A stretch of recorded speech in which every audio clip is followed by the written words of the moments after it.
বন্ধুরা, আজকে আমরা দেখব এসি ডিস্ট্রিবিউটর চ্যাপ্টার 5 এর প্রথম ম্যাথটা। চলো তাহলে শুরু করি। আগে প্রশ্ন পড়ে নিই যে একটি সিঙ্গেল ফেজ এসি ডিস্ট্রিবিউটরের প্রতি কিলোমিটার রোধ এবং রিঅ্যাকট্যান্স যথাক্রমে 0.15 ওহম এবং 0.1 ওহম এবং দূরবর্তী প্রান্তের ভোল্টেজ 200 ভোল্ট হলে প্রেরণ প্রান্তের ভোল্টেজ এবং cos θ বা পাওয়ার ফ্যাক্টর এই দুইটা নির্ণয় করতে হবে। আচ্ছা, চিত্রটা দেখে নিই। চিত্রটা এরকম যে এইটা হলো যে প্রেরণ প্রান্তের ভোল্টেজ ঠিক আছে 220 ভোল্ট, কিন্তু এখানে কিছু কারেন্ট আছে এবং দূরত্ব আছে, যার কারণে টোটাল ভোল্টেজটা আমরা বের করে এটার সাথে যোগ করে দিলে আমাদের এই বরাবর যে ভোল্টেজটা সেই মূল ভোল্টেজটা পাওয়া যাবে, এটা আর কি। তারপরে দেওয়া আছে কি এখানে দূরত্ব হলো 300 মিটার, এখান থেকে এসির দূরত্ব হলো 300 এবং বিশ হলো 200 মিটার, এবং এটা হলো যে আমার I2। আমি এখানে জায়গা নেই দেখে এখানে লিখলাম।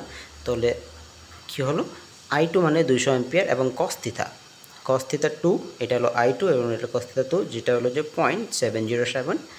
আর এটার মান হলো I1 এবং I1 ইকুয়াল টু 100 অ্যাম্পিয়ার, এখানে I2 হলো 200 অ্যাম্পিয়ার এবং cos θ 1, এটা cos θ 1 হবে, সরি হ্যাঁ, cos θ 1 হবে 707। আমি যদি cos ইনভার্ট করি তাহলে cos θ 1 ইনভার্ট করলে 36.87, আর cos θ 2 যদি আমি ইনভার্স করি বা θ 2 θ 1, এটা হলো উপরটা হলো θ 2, নিচেটা হলো θ 1, তাহলে এটা হবে 45।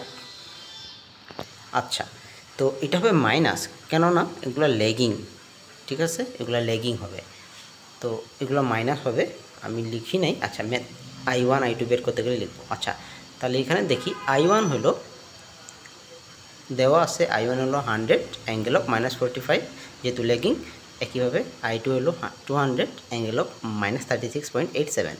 আচ্ছা, এই যে ইম্পিডেন্স আছে সিবি বরাবর যে ইম্পিডেন্সটা আছে, এই যে সিবি বরাবর ইম্পিডেন্সটা সেটা বের করলাম। ZCB equal to R plus J of XL into 200 divide by 1000। এটা কেন? কারণ প্রতি কিলোমিটারে যে রোধ, তাহলে 1 কিলোমিটার ইকুয়াল টু আমরা জানি 1K ইকুয়াল টু 1000, সুতরাং 200 কিলোমিটার যা হবে তাই, ঠিক আছে। তো এটা মুছে ফেলি। হ্যাঁ, তাহলে ZCB বরাবর R plus J XL into 200 by 1000, তাহলে আর এর মান বসাইলাম, XL এর মান বসাইলাম 0.1, আর জেটা তো একটা অপারেটর, এবং এটার সাথে গুণ দেওয়ার পরে এটা আমরা ক্যালকুলেশন করে পাইলাম 0.036 অ্যাঙ্গেল অফ 33.9। একইভাবে ZAC একইভাবে বের করলাম, R plus J of XL মান বসাইলাম, খালি পরিবর্তন হলো কি এই 300টা এবং এই 1000টা, তাহলে অ্যাঙ্গেল কত পাইলাম 33.69। এটা কিন্তু কমপ্লেক্স মোডে ক্যালকুলেটর করতে হবে।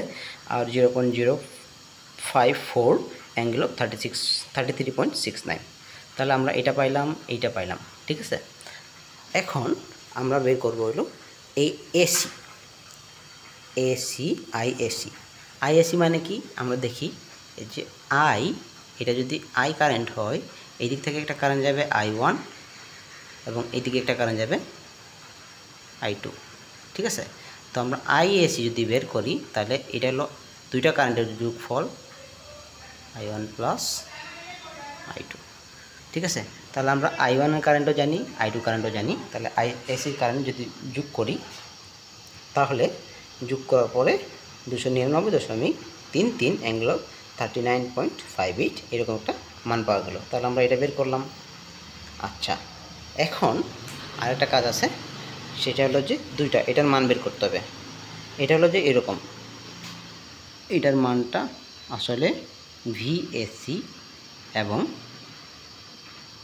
এবং VCB, ঠিক আছে। আমরা জানি কি, আমরা নর্মাল একটা সূত্র জানি, সেটা হলো যে ভি ইকুয়াল টু আমরা জানি সূত্র হলো V ইকুয়াল টু IR, ঠিক আছে।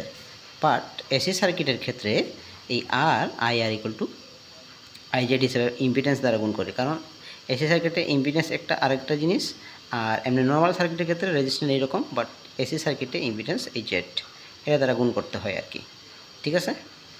আচ্ছা, তাহলে এটা বের করলাম, বের করার পরে আমরা এই ভিএসি এবং ভিসিবি বের করব। বের করার পরে টোটাল ভোল্টেজটা যে ভিএবি, টোটাল ভোল্টেজটা যে আমাদের ভিএবি সেটা বের করতে হবে।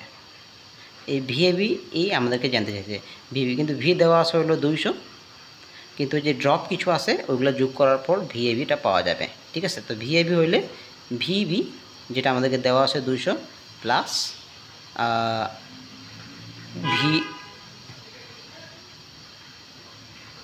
ভিএবি না ভিএসসি প্লাস ভিসিবি, এরকম একটা মান আমাদেরকে বের করতে হবে। আচ্ছা, তাহলে আমরা প্রথমে এটা বের করব আইএসি ইন্টু জেডএসি, তারপরে বের করব আইসিবি ইন্টু জেডসিবি। আচ্ছা, এই দেখো আমাদের এখানে এইটা বাই করা আছে জেডসিবি এবং এটাও বাই করা আছে। ঠিক আছে, তো এটার সাথে এই দুটোটার গুণ, তবে এই I1 না, I1টা কিন্তু এই কারেন্টটা না, আমরা যে আইএসি যে বের করছিলাম আইএসি, সেটা এই দুইটার যোগফল বের করার পরে যেটা পাইছি সেটার সাথে গুণ হবে, অর্থাৎ জেডসিবির সাথে I2 এবং এসির ক্ষেত্রে এই যে মানটা পাইছিলাম নিচে, এই যেটা এটা যোগ হবে।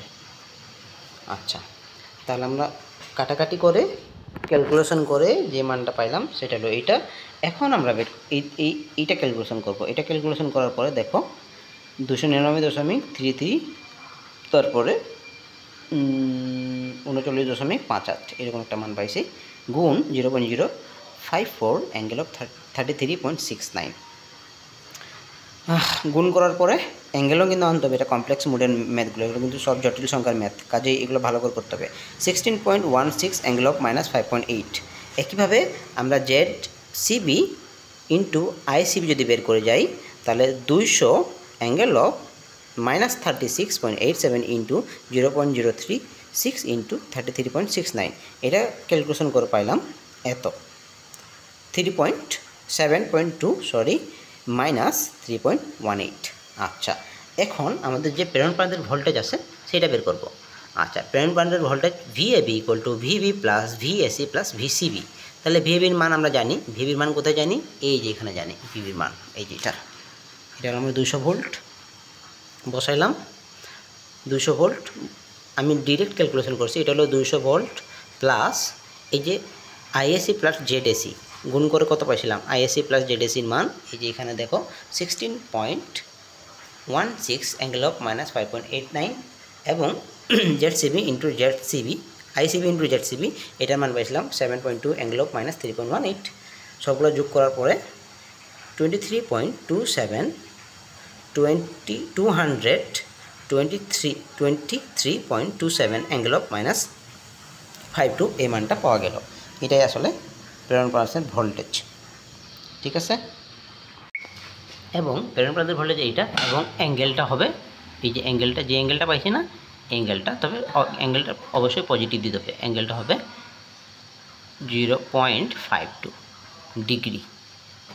এই এতটুকুই, আশা করি আপনারা সবাই দেখতে পাচ্ছেন, এতটুকু হবে ম্যাথটা। তবে ম্যাথটা খুব শর্টকাট, আমি যেহেতু এখানে লিখছিলাম সেজন্য বেশি লাগতেছে, কিন্তু ম্যাথটা অত বড় না, জাস্ট এইখান থেকে এই পর্যন্ত। আগে প্রথমে এই ম্যাথটার একটা নিয়ম আছে, সেটা হলো যে প্রথমে I1 I2 বের করে নিতে হবে এবং জেডসিবি জেডএসি বের করে নিতে হবে, তারপরে I2 এর সাথে জেডএসি গুণ এবং জেডসিবির সাথে I2 গুণ এবং আইএসি বের করতে হবে। এটা দুইটা যোগ করার ফলে কিন্তু আইএসি বের করব। তাহলে যোগ করার ফলে এটার আলাদা একটা মান পাবো, এই দুটো আলাদা রাখবো। লাস্টের দিকে যখন আমরা এই ভিএবি বের করব, তাহলে ভিবি প্লাস ভিএসি প্লাস ভিসিবি, অর্থাৎ ভিএবি যদি আমরা বের করতে, এই ভিএবি ইকুয়াল টু ভিবি প্লাস